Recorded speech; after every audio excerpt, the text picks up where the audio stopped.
So what is your take on biohacking and being a superhuman? There's always a trap someplace, or else we could live forever. Cancer cells also use the same mechanism. So true. What do you think about the gut dysbiosis, which is the new so-called theory of aging? Nature has already cracked the code, but with so many AI, with so much evolution, with so much technology, in the future era, we will be able to crack it. We will all live 150 years at least, if not forever. Dr. Kaku, as a surgeon deeply invested in longevity and biohacking, I see technology reshaping human health.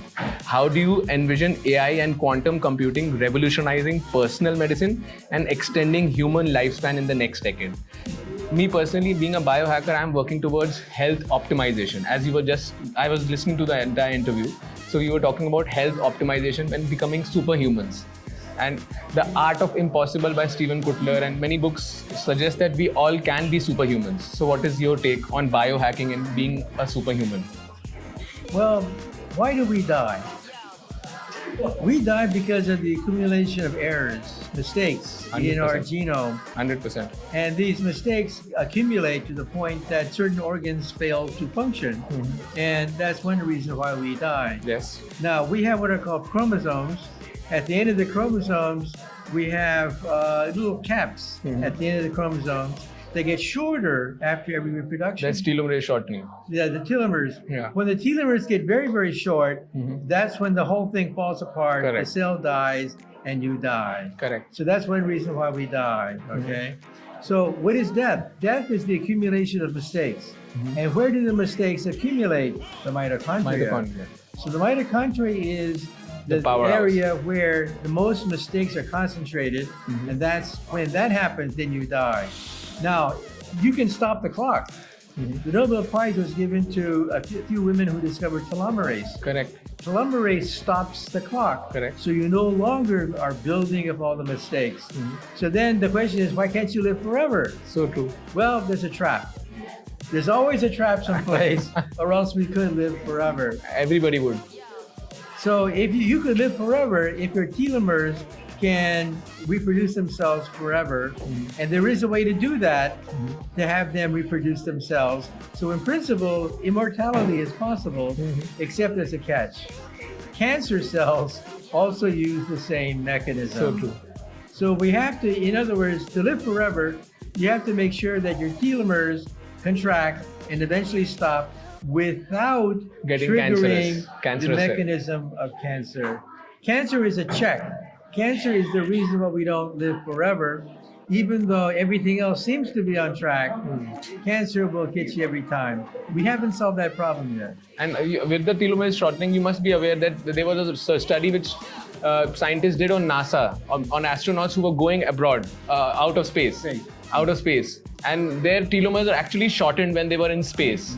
So they lived longer, so-called. But as soon as they returned to Earth, their telomeres again become lengthened.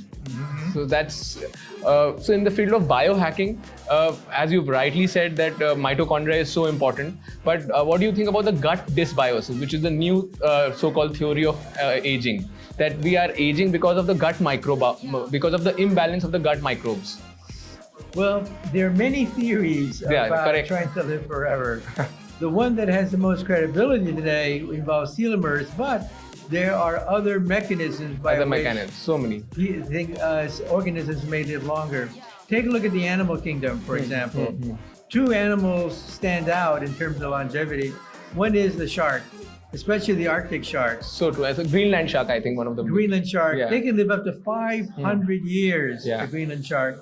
And then you have the hydra. The hydra is found in pools, in ponds. They can live indefinitely. And even there is a jellyfish, I'm forgetting the exact name, that jellyfish can actually reverse into the pupa phase. And then it can actually practically live forever. So nature is giving us the secrets of longevity. Nature has already cracked the code. But with so many AI, with so much evolution, with so much technology, we are still unable to crack it. And do you think in the future era, we will be able to crack it? We will all live 150 years at least, if not forever. No, I think it's definitely possible to crack. And there's something called the Yamanaka factor. Yeah, so true. I have Three read of about them are involved in prolonging the lifespan. Yes, yes. But there's always a catch. Every time we see some promising technology, we see animals that live longer. Yeah. So why can't we? Yeah. And then we realize that we're not animals, that there is slight differentiation which prevents us from living forever. So at the present time, of the many proposals that have been made, none of them have 100% reliable results. Sure. That doesn't mean it's not possible. It means we're hot on the trail of some very, very interesting leads, but there's no unanimity. So true. Plus the fact that even if you find the fountain of youth, how do you test it? You have to wait for somebody to die, and that may go on for 100 years. And so you may Yeah, not so the know for study is 100 difficult years. because for 100 You can't test it. timeline. Very, it was my pleasure meeting you, sir. I am Yeah? a big fan, being a doctor.